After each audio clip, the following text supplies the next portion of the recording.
Today we're talking about the Thypoch Simera 35mm f1.4 for M mount. Quick context, I bought this lens with my own money at a discounted price and it has replaced my Voigtlander f2 Ultron. Not necessarily because I think it is the better lens, but that's not really relevant to this video. Might put some thoughts at the end of this video, speaking of which, here are the contents, somewhere here maybe. I've been using this lens every day pretty much for the last month or so, I want to say.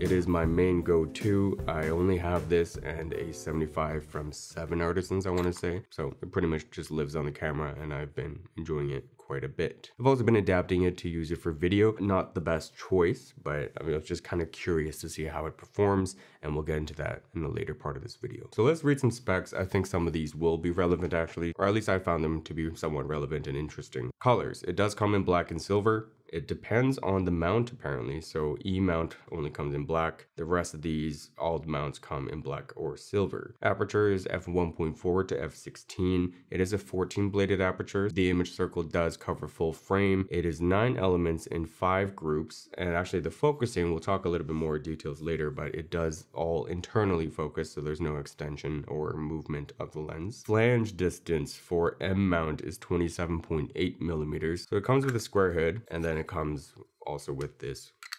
They're all just slip on and offs. So with that one, you have that.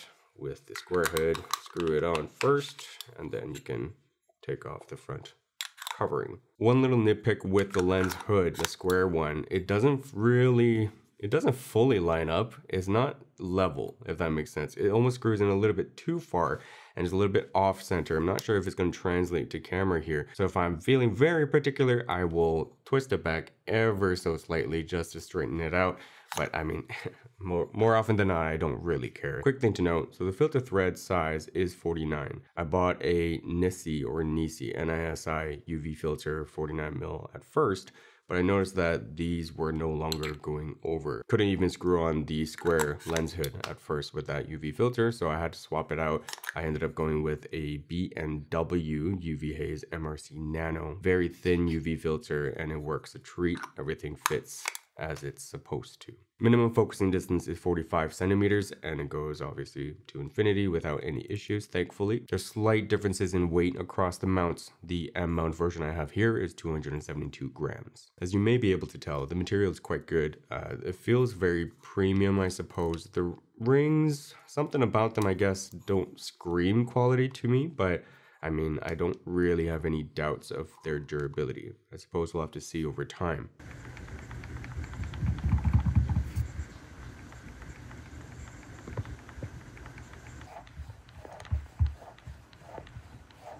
The body itself is an aluminum alloy, so everything does feel pretty good. Sounds good. You hear that? Yeah, those are kind of the specs of this lens. Let's look at some finer details. There's a little switch here. You flick it, becomes clicked. Flick it again, silent, declicked.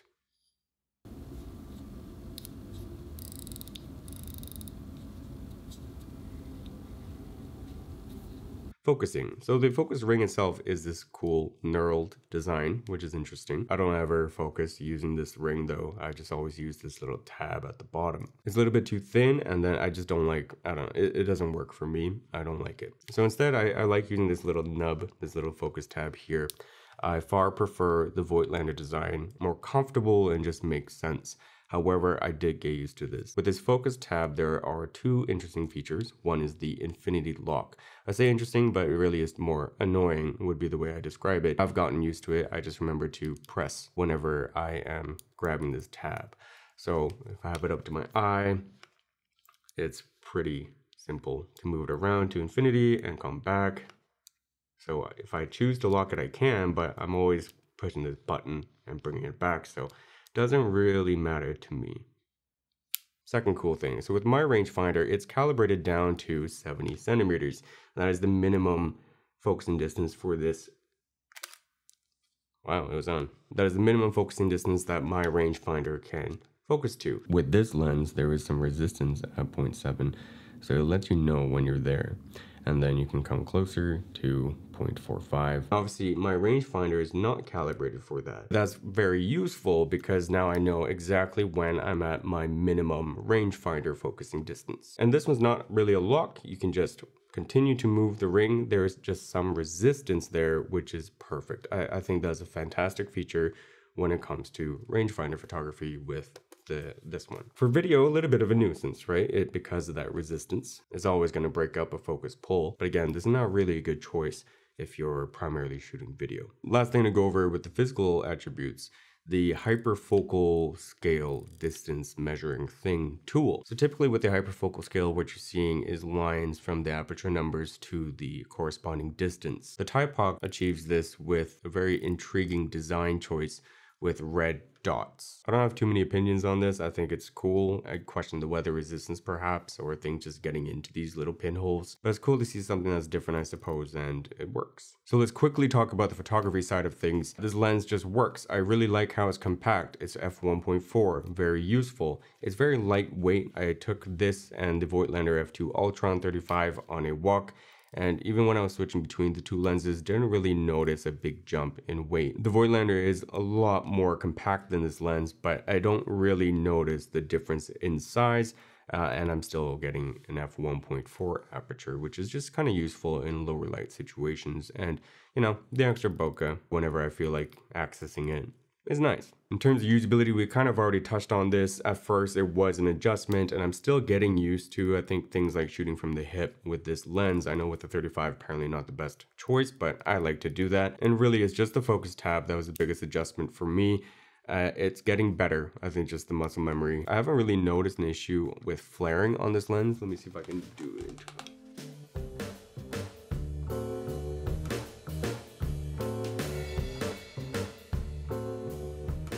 I mean, flaring seems very well controlled. Don't really know what to say.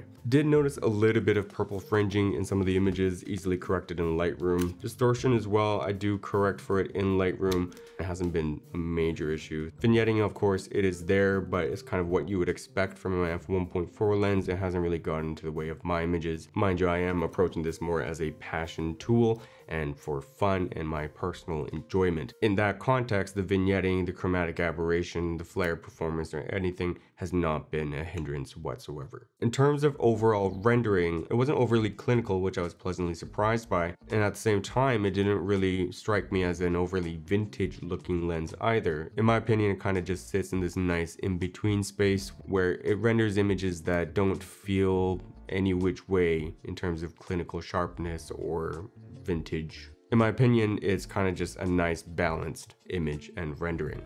Don't really have a lot of lenses to compare it to, but I would say that this lens renders a little bit more warm compared to something like the Voigtlander 35 Ultron.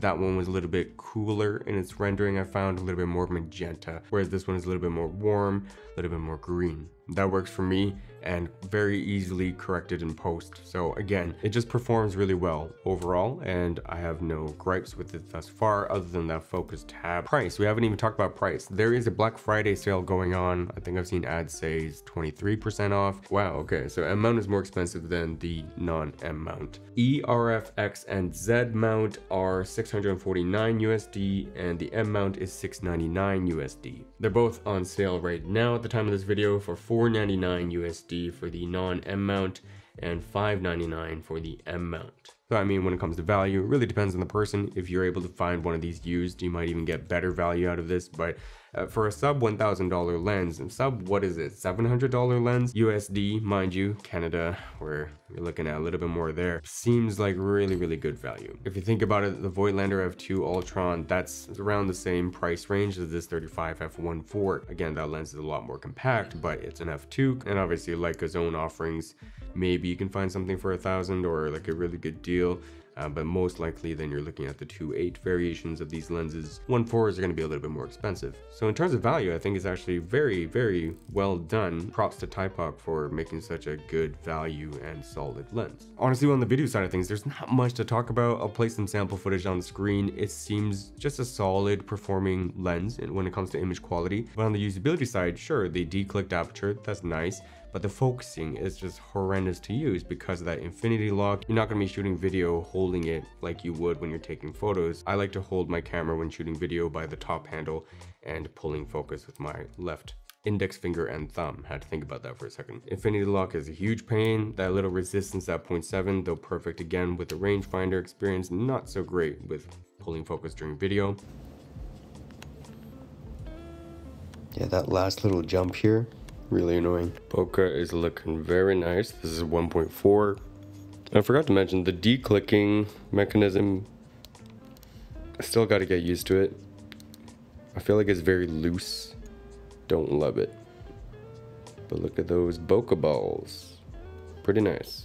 And the focus ring is just too thin. Obviously no autofocus as well, if that's something that you're into. So the Simera-c line is quite intriguing to me, but I don't think it's been made for Nikon yet. I think it's just Sony E-mount. Yes, Simera-c is only for E-mount. It looks interesting. I like the build quality here. The focus ring looks a little thin though, so maybe I won't like it. Hopefully they make one for Z mount in the future, or M mount. I don't know why they would, but I can at least adapt it. Actually, technically I could adapt E mount to Z mount, I think. So maybe that'll be a future video, I don't know. Anyways, that does it for me. If you have any questions, pop them in the chat. I'll see you in the next one. Bye.